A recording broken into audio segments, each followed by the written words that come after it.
झुमका दिलायम हो।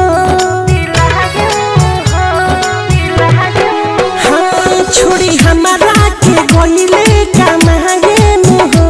कहले आयम तो झुमका दिलायम हो। देव कहले पिया फूल गाल वाली रे फूल गाल वाली मोती मार के पिया के मोर फसल फरे हम पार वाली हो। हमारा सोनिया के पढ़ा के उखिया वाला फरे हम पार वाली पढ़ा के उखिया वाला फरे हम पार वाली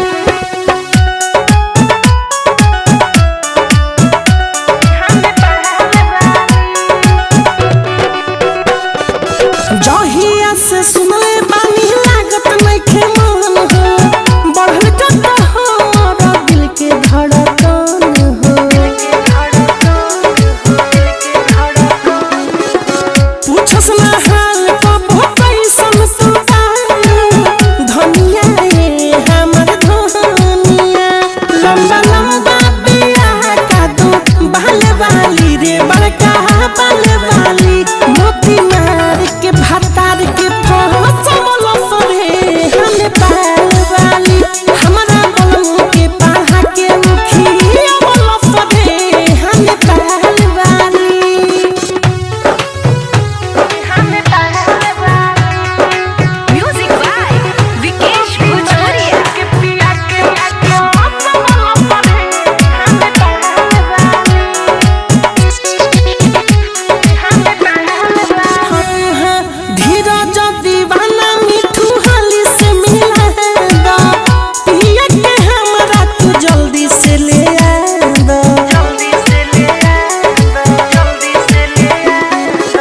ना जाने होई है कौना हाल में पिया हाल में रे कौना हाल में।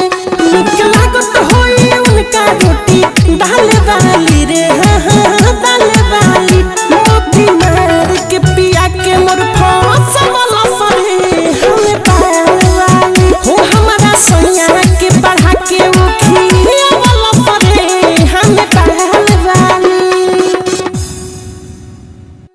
आरसीएम म्यूजिक न्यू ऐप अभी डाउनलोड कीजिए हमारे गूगल प्ले स्टोर से और पाए भोजपुरी लोकगीतों का एक से बढ़कर एक ऑडियो वीडियो सॉन्ग बिल्कुल मुफ्त।